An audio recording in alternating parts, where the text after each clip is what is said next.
প্রিয় সপ্তম শ্রেণীর শিক্ষার্থীরা, RS24 আওয়ার্স স্কুলের পক্ষ থেকে স্বাগত জানাচ্ছি গণিতের প্রথম অধ্যায় মূলদ ও অমূলদ সংখ্যা এর পঞ্চম পর্বে। আজকের ক্লাসে সমাধান করাবো ৮ পৃষ্ঠার অনুশীলনী ১.১ 5 নম্বর প্রশ্ন হতে। প্রিয় শিক্ষার্থীরা, 5 নম্বর প্রশ্নে কি বলছে একটু দেখে নাও। বলছে ৪৬৩৯ থেকে কোন ক্ষুদ্রতম সংখ্যা বিয়োগ করলে বিয়োগফল একটি পূর্ণবর্গ সংখ্যা হবে। চলো প্রিয় শিক্ষার্থীরা, এই সমস্যার সমাধানটি আমরা খাতায় করে দেখি। চলো প্রিয় শিক্ষার্থীরা, এটা আমরা খাতায় করে দেখি। আমাদের প্রশ্নে বলেছে যে ৪৬৩৯ থেকে কোন ক্ষুদ্রতম সংখ্যা বিয়োগ করলে বিয়োগফল একটি পূর্ণবর্গ সংখ্যা হবে। যদি কোনো সংখ্যা বিয়োগ করতে বলে প্রিয় শিক্ষার্থীরা, এই সমস্যার সমাধান করার জন্য আমরা ভাগ প্রক্রিয়ার সাহায্যে বর্গমূল নির্ণয় করব। তাহলে প্রথমে আমি এখানে ৪৬৩৯ সংখ্যাটি লিখলাম।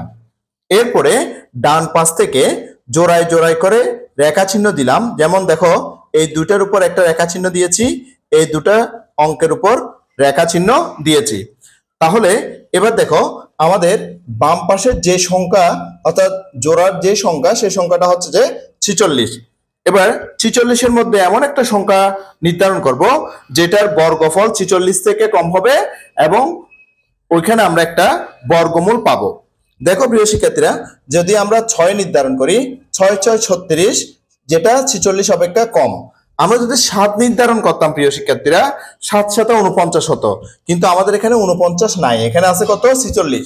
আমরা জানি যে কি ৪৬-এর কম হতে হবে অথবা ৪৬-এর সমান হতে পারবে এমন সংখ্যা আমরা নির্ধারণ করব। তাহলে ৬ নির্ধারণ করলাম, ৬×৬ = ৩৬। এবার আমরা বিয়োগ করলাম, ৬ থেকে ৬ গেলে ০, ৪ থেকে ৩ গেলে ১। এবার উপরের সংখ্যাগুলো থেকে আমরা এক জোড়া সংখ্যা নামাবো, অর্থাৎ ৩৯ পুরোটা আমরা এখানে নামাবো। তাহলে ৩৯ আমি নামালাম। তাহলে আমার গঠিত সংখ্যাটি হলো ১০৩৯। এবার বাম পাশে এখানে একটা খাড়া চিহ্ন দেব, দিলাম। নিশ্চয় তোমরা এটা দেখতে পাচ্ছ। এবার এখানে যে ৬ পেয়েছি, অর্থাৎ বর্গমূলে ৬ পেয়েছি, এই ৬-এর দ্বিগুণ, ৬ দুগুণে ১২, একটু বাম পাশে করে বসাবো। তাহলে এখানে আমি বসালাম ৬ দুগুণে ১২। এবার এই ১২-র পাশে একটা অঙ্ক বসাবো।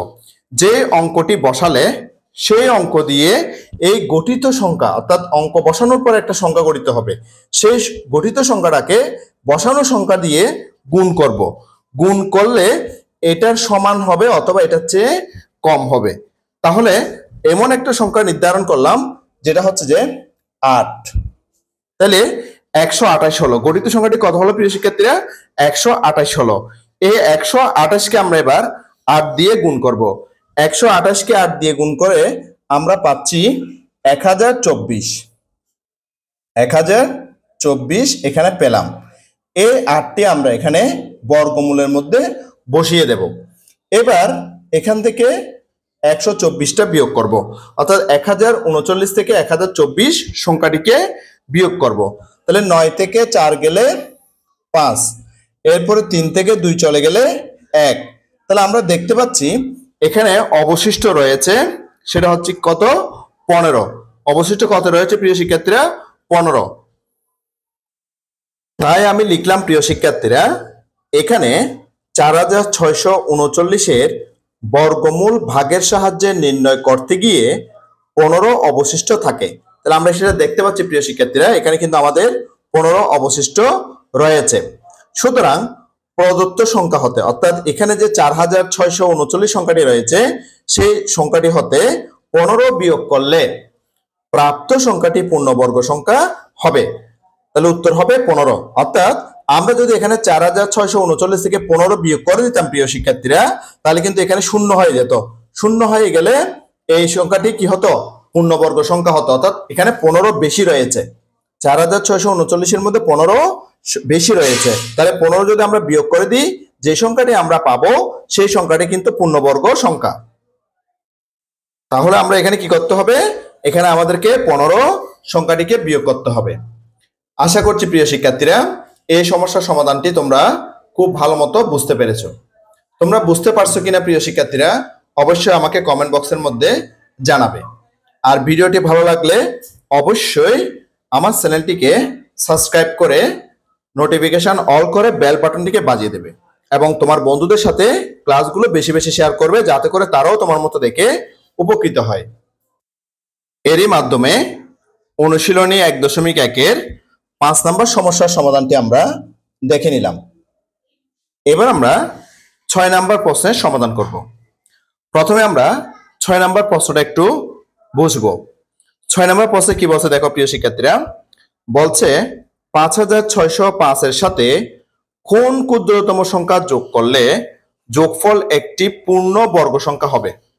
আগের অঙ্কটাতে ছিল বা আগের সমস্যাটা ছিল যে কোন সংখ্যা বিয়োগ করলে, আর এখন 6 নাম্বার যে সমস্যাটা দিয়েছে এই সমস্যায় বলছে যে কোন ক্ষুদ্রতম সংখ্যা যোগ করলে যোগফল একটি পূর্ণবর্গ সংখ্যা হবে। চলো প্রিয় শিক্ষার্থীরা এই সমস্যার সমাধানটি আমরা খাতায় দেখে নিই। সমাধানটি দেখে নাও প্রিয় শিক্ষার্থীরা। প্রথমে আমি 5605 সংখ্যাটি এখানে লিখলাম। এরপরে ডান পাশ থেকে জোড়ায় জোড়ায় করে একটা একটা করে রেখা চিহ্ন দিচ্ছি। তাহলে এক জোড়াতে একটা দিলাম, এরপরে আরেক জোড়া আছে এখানে আরেকটা দিলাম। তাহলে আমরা 2 জোড়া এখানে সংখ্যা পেলাম। এরপরে ডান দিকে একটা খাড়া রেখা দিলাম, অর্থাৎ ভাগ যেভাবে করে ভাগ করার সময় যেভাবে দেয় সেভাবে একটা খাড়া রেখা দিলাম। এরপরে এবার বাম পাশে 2 অঙ্ক বিশিষ্ট একটা সংখ্যা আছে আমরা দেখতে পাচ্ছি, সেটা হচ্ছে কত? 56। এই 56কে আমরা যে একটা সংখ্যা নির্ধারণ করে 56র কাছাকাছি বা 56 থেকে ছোট, হ্যাঁ এরকম সংখ্যা হয়, সেরকম একটা সংখ্যা নির্ণয় করব। যেমন আমরা যদি 6 নিই, 6 6 36, 36 কিন্তু 56 চাইতে অনেক ছোট। যদি আমরা 7 নিই, 7 7 49, তাহলে 49 কিন্তু 56র কাছাকাছি। যদি 8 নিই, 8 8 64, যেটা 56 অপেক্ষা বড়, তাহলে 8 এখানে নেওয়া যাবে না। তাহলে আমাদেরকে কত নিতে হবে? 7 নিতে হবে। তাহলে আমি 7 নিলাম, 7 7 49, অর্থাৎ 7-এর বর্গ সংখ্যাটি এখানে আমরা লিখতেছি 7 7 49। 49 সংখ্যাটা আমি লিখলাম।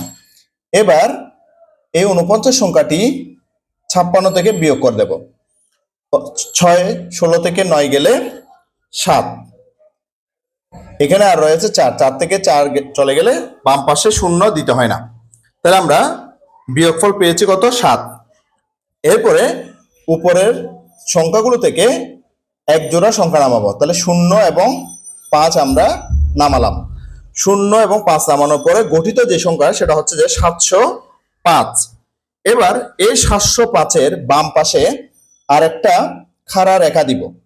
হ্যাঁ, এই যে খাড়া রেখা দিলাম।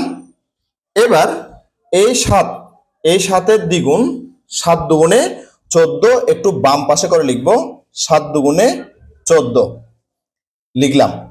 এবার এখানে এমন একটা সংখ্যা অঙ্ক বসাবো, অঙ্কটা বসানোর পর গঠিত সংখ্যাটিকে সেই সংখ্যা দিয়ে বা সেই অঙ্ক দিয়ে গুণ করব।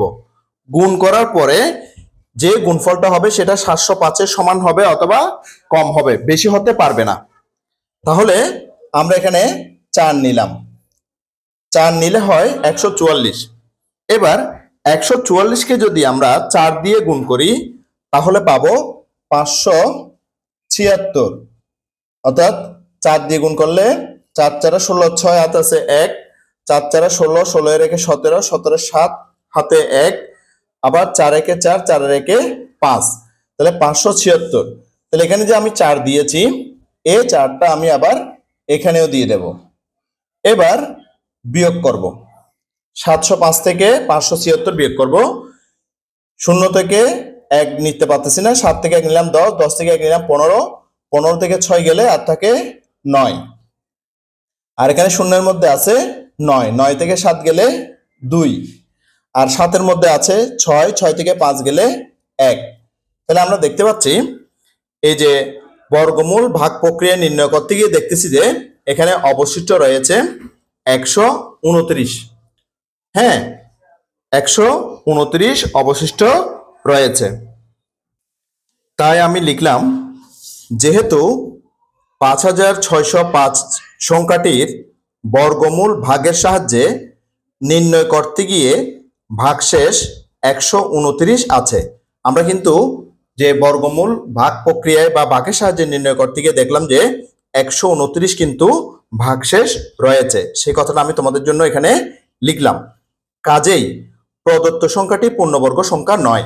যদি ভাগশেষ থাকে, অর্থাৎ বর্গমূল নির্ণয় করার সময় যদি ভাগশেষ থাকে তাহলে কিন্তু সংখ্যাটি পূর্ণবর্গ সংখ্যা হয় না।